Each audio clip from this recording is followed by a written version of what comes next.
Salam sejahtera untuk teman-teman semua. Ketemu lagi di channel Misteri Sumatera 01. Dan sepertinya kita masih di Kepulauan Nias lagi teman-teman di episode ini, karena kisah di Kepulauan Nias ini animisme, megalitik, dan dunia kosmik dan dunia gaibnya memang luar biasa.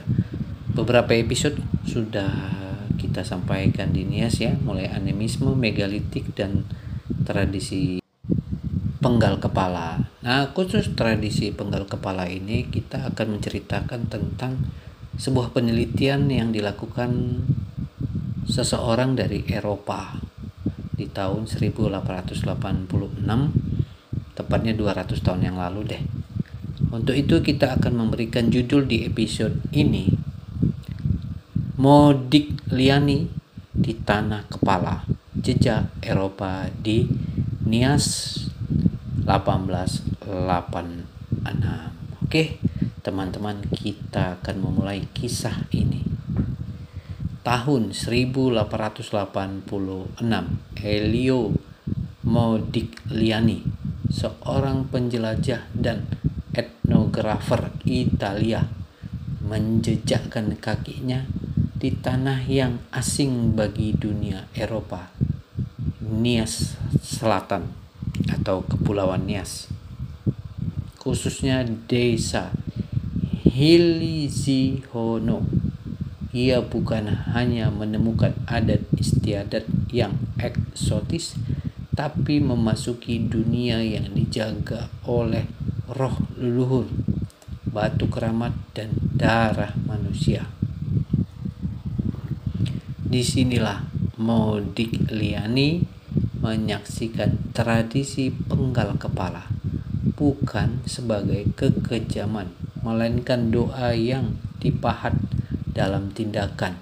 Bagi masyarakat Nias, kepala bukan sekedar trofi perang, tapi penyambung dunia, penjamin keseimbangan, dan persembahan spiritual tertinggi. Dalam catatannya, Modigliani tidak hanya merekam peristiwa, ia menggambarkan getaran spiritual dari sebuah masyarakat yang menghidupi kosmos melalui ritual dan pengorbanan.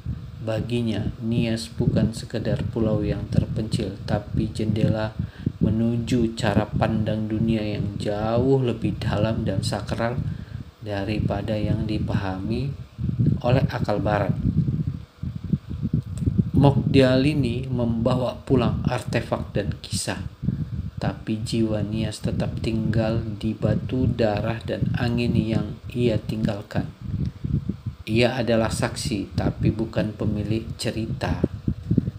Cerita itu masih hidup di batu yang berdiri dalam lompatan pemuda dan ingatan kolektif pulau yang menjaga rahasia antara hidup dan mati. Kalimat disinilah Modigliani menyaksikan tradisi penggal kepala bukan sebagai kekejaman, melainkan doa yang dipahat dalam tindakan, bermakna mendalam dan simbolik. Berikut penjelasannya. Makna kalimat 1. Bukan sebagai kekejaman. Artinya, kalimat ini menekankan bahwa tindakan penggal kepala tidak bisa dilihat semata-mata dari sudut pandang modern atau barat yang sering mengaitkannya dengan kekerasan, biadab, atau kebrutalan. Kedua, melainkan doa. Di sini doa dimaknai sebagai tindakan sakral, spiritual, dan penuh niat.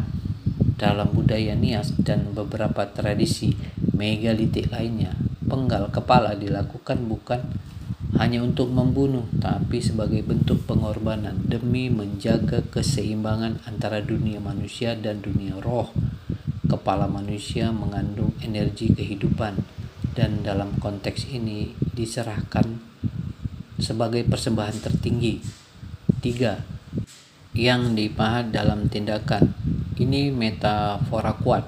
Tindakan penggalan kepala bukan sekedar aksi fisik, tapi seperti memahat sebuah doa ke dalam kenyataan. Seperti seorang seniman yang memahat batu menjadi bentuk yang sakral. Artinya, doa itu bukan diucapkan, tapi dilakukan lewat tindakan yang penuh kesadaran dan makna spiritual. Kesimpulan makna, kalimat ini mengajak pembaca untuk mengubah sudut pandang bahwa dalam konteks budaya spiritual Nias, kekerasan lahiriah bisa bermakna sakral bila dilakukan dalam struktur adat dan kepercayaan. Penggalan kepala menjadi jembatan antara dunia manusia dan dunia gaib, sebuah bentuk doa tertinggi yang menyentuh kosmos. Dalam kunjungan dia ke Nias, melaporkan bahwa ia tercengang melihat 21 tengkorak manusia menghiasi sebuah rumah di desa tersebut. Maknanya secara kultural dan spiritual. Pertama, rasa tercengang, perspektif barat bertemu dunia gaib. Modigliani sebagai penjelajah Eropa terbiasa melihat dunia dari kacamata rasional dan ilmiah. Maka ketika ia menemukan 21 tengkorak manusia dipajang di rumah adat, ia bukan hanya menyaksikan sisa-sisa kekerasan, tapi memasuki dimensi budaya yang sepenuhnya asing. Dunia di mana kematian bukan akhir tapi pintu komunikasi dengan roh leluhur. Kedua, tengkorak sebagai simbol bukan teror. Bagi masyarakat Nias, tengkorak bukan trofi yang perang biasa. Ia adalah simbol kekuatan dan kehormatan dari seseorang yang berhasil melindungi komunitasnya. Bukti pengorbanan dan keberanian. Penjaga kosmik yang diyakini masih punya daya gaib bahkan setelah kematian. 21 tengkorak bukan hanya angka tapi arsip spiritual. Setiap satu mewakili doa, satu spiritual, satu hubungan antara dunia manusia dan dunia roh. 3. Rumah sebagai ruang sakral. Rumah yang dihiasi tengkorak bukan hanya tempat tinggal, melainkan candi kecil, tempat berkumpulnya kekuatan roh leluhur. Ini adalah ruang sakral yang dilindungi oleh jiwa-jiwa yang telah berkorban, monumen hidup atas keberanian dan kepemimpinan. Bukti bahwa rumah itu kuat secara gaib dan dihormati oleh tetua adat. 4. Perjumpaan dua dunia. Kesaksian Modigliani bukan hanya laporan antropologi, ia mencerminkan perjumpaan dua dunia. Dunia barat yang logis dan fisik, dunia Nias yang spiritual dan simbolik. Tercengangnya Modigliani adalah tanda bahwa ia menyentuh sesuatu yang tak biasa dijelaskan dengan bahasa biasa, sesuatu yang lebih tua dari kitab dan lebih dalam dari perang. Keyakinan bahwa roh tetap hidup dan tengkorak adalah wadah kekuatannya. Elio Modigliani tidak hanya sekedar melihat, ia juga mendokumentasikan dan mengamati bagaimana tengkorak manusia itu diletakkan secara berbeda-beda, menandakan bahwa kehadiran Modigliani di Nias bukan hanya sebagai saksi pasif, tetapi sebagai peneliti yang dengan cermat mencoba memahami makna simbolik di balik susunan benda-benda sakral. Berikut penjelasan lebih dalam yang bisa kami berikan. Pertama, pengamatan visual. Masuk ke dunia simbolik. Modigliani mencatat bahwa tengkorak tidak diletakkan sembarangan, ada pola, urutan, bahkan tempat khusus. Beberapa digantung di balok rumah, seolah menjaga dari atas. Sebagian diletakkan di altar kecil di sisi rumah tertentu, mungkin menghadap matahari terbit atau arah roh leluhur. Ada yang dikelompokkan berdasarkan usia, status, atau waktu pengorbanan. Ini menunjukkan bahwa masyarakat Nias tidak melihat tengkorak sebagai sisa jasad, melainkan sebagai entitas spiritual yang masih memiliki potensi peran dan makna tersendiri dalam ruang hidup. Kedua, ruang kosmik. Penempatan tengkorak mencerminkan kosmologi lokal. Atas bawah dunia roh dan dunia manusia, timur barat kehidupan dan kematian, tengah rumah pusat kekuatan atau altar pemujaan leluhur.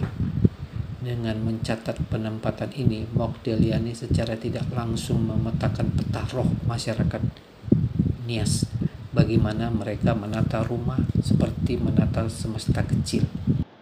3. Dokumentasi sebagai jembatan budaya. Dokumentasi Mokdeliani bukan hanya soal gambar atau catatan, tapi upaya menjembatani dunia barat yang tak mengenal ritual pengorbanan dengan dunia lokal yang melihatnya sebagai penghubung roh. Langkah awal dalam mengenalkan kosmologi Nias ke dunia luar bukan sebagai kekejaman primitif, tapi sebagai tradisi spiritual yang terstruktur dan bermakna. 4. Menghormati yang tak diketahui. Dengan mencatat secara rinci susunan tengkorak itu, Mokdeliani menunjukkan rasa hormat pada kebudayaan yang berbeda dari asalnya. Ia tidak asal menghakimi, tapi mencoba mendengar pesan diam yang disampaikan batu dan tulang. Kesimpulan, melalui dokumentasi Elio Mokdeliani, kita tahu bahwa penempatan tengkorak di Nias adalah bagian dari bahasa roh, bukan kebetulan, bukan ketidaksengajaan, tapi bagian dari arsitektur spiritual di mana setiap tengkorak adalah titik cahaya dalam rumah adat, penjaga, saksi, dan penyambung antara dunia manusia dan dunia leluhur. Selain itu, ia juga melakukan dialog dengan masyarakat Nias untuk memahami tradisi tersebut, meskipun menghadapi situasi yang berbahaya. Menunjukkan bahwa Elio Mokdeliani tidak hanya meneliti dari kejauhan, tapi benar-benar menyelami dunia lokal. Meskipun itu harus menghadapi risiko besar, baik fisik, budaya, maupun spiritual. Berikut penjelasannya secara mendalam yang bisa kami berikan. Pertama, dialog sebagai metode pemahaman, bukan penaklukan. Mokdeliani tidak hanya mencatat dengan mata dan pena, ia juga mendengarkan dengan hati. Ia melakukan dialog, artinya ia bertanya, mendengarkan, dan mencoba memahami makna dari dalam budaya itu. Ini bentuk penghormatan terhadap kebijaksanaan lokal, bukan penghakiman seperti yang biasa dilakukan kolonialis barat lainnya. Melalui dialog, ia mengetahui bahwa penggal kepala bukan sekedar kekerasan, tapi bagian dari sistem kepercayaan, kosmologi, dan kehormatan. Kedua, situasi berbahaya antara nyawa dan kepercayaan. Mengapa berbahaya? Masyarakat adat pada masa itu bisa sangat tertutup, apalagi pada orang asing yang mencoba menyelami ritual sakral. Salah langkah atau salah ucap bisa dianggap penghinaan terhadap leluhur atau gangguan terhadap dunia gaib. Beberapa daerah yang ia kunjungi bahkan masih aktif menjalankan ritual head hunting, dan ia berisiko dianggap musuh atau pengganggu. Namun Mokdeliani tetap melanjutkan karena rasa ingin tahunya bukan sekedar akademik, tapi rasa hormat terhadap peradaban lain. 3. Keberanian intelektual dan spiritual. Melalui dialog di tengah bahaya, Mokdeliani membuktikan bahwa pengetahuan sejati butuh keberanian, bukan hanya fisik, tapi juga keberanian untuk tidak menghakimi apa yang belum kita pahami, keberanian untuk masuk ke dalam dunia lain dengan kerendahan hati. Inilah yang menjadikan Mokdeliani bukan hanya peneliti, tapi juga pelintas dunia budaya dan spiritual. 4. Hasil dari dialog itu potret autentik budaya. Karena ia berdialog, bukan sekedar mencatat dari luar, hasil penelitiannya memiliki nilai yang sangat tinggi. Ia mencatat mitos, simbol, makna di balik pengorbanan, bukan hanya bentuk luarnya. Ia merekam suara masyarakat Nias sendiri, bukan hanya sudut pandang Eropa. Kesimpulannya, melalui dialog yang berisiko dan penuh kehati-hatian, Mokdeliani berhasil menembus batas antara dunia asing dan dunia lokal, memperlihatkan bahwa pengertian sejati terhadap tradisi leluhur hanya bisa dicapai dengan hormat, ketulusan, dan keberanian untuk mendengarkannya. Sesudah penelitian, Mokdeliani membawa pulang artefak dan kisah yang artinya mengandung makna ganda. Secara fisik ia membawa benda-benda asli dari Nias, termasuk tengkorak manusia. Namun secara batin ia juga membawa pulang pemahaman yang mendalam tentang dunia spiritual dan budaya yang sangat berbeda dari dunia Eropa. Berikut penjelasan yang bisa kami berikan. Pertama, artefak fisik, tengkorak dan benda budaya. Modigliani seperti banyak penjelajah Eropa abad ke-19 memang membawa pulang artefak etnografis dari tempat yang ia kunjungi, termasuk tengkorak manusia kepala yang saat itu dianggap sebagai objek ilmiah dan antropologis. Lalu alat-alat upacara, ukiran, senjata, dan pakaian adat dan benda rumah tangga tradisional Nias. Benda-benda ini kemudian disimpan dan dipamerkan di museum-museum di Eropa, khususnya di Italia, sebagai koleksi eksotis dari dunia timur. Namun, bagi orang Eropa adalah koleksi ilmiah. Bagi masyarakat Nias, tengkorak adalah simbol roh dan kekuatan leluhur, bukan benda mati tapi makhluk spiritual yang harus dihormati.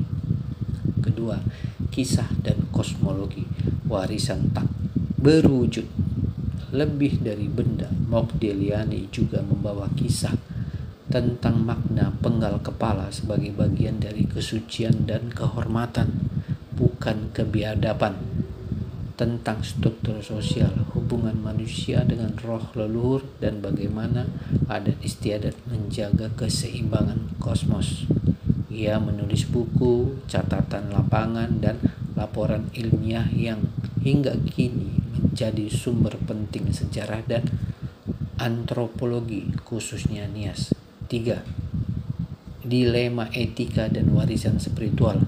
Membawa tengkorak ke luar negeri juga menimbulkan pertanyaan, apakah itu bentuk dokumentasi ilmiah ataukah pengambilan bagian dari roh dan warisan spiritual suatu bangsa? Di masa kini banyak pihak menyerukan repatriasi, pengembalian benda-benda keramat seperti tengkorak manusia ke tanah asalnya sebagai bentuk pemulihan martabat budaya. 4. Jejak roh yang tak hilang. Meskipun artefak itu dibawa jauh dari tanah kelahirannya, kisah yang dibawa Modigliani justru membuka mata dunia bahwa masyarakat seperti Nias memiliki sistem kepercayaan yang kompleks, dalam dan terstruktur, bahwa dunia gaib, pengorbanan, dan batu bukanlah khayalan, tapi bagian dari realitas kosmik yang diyakini dan dijalani. Kesimpulan akhirnya, Modigliani tidak hanya membawa pulang benda mati, tapi jejak hidup dari sebuah dunia yang suci. Tengkorak yang ia bawa bukan sekedar objek ilmiah, itu adalah fragmen jiwa dan doa yang mewakili hubungan antara manusia, roh, dan alam. Oke, teman-teman, sampai di sini dulu di episode ini. Dan jangan lupa like, komen, dan subscribe. Kita akan ketemu lagi di episode berikutnya.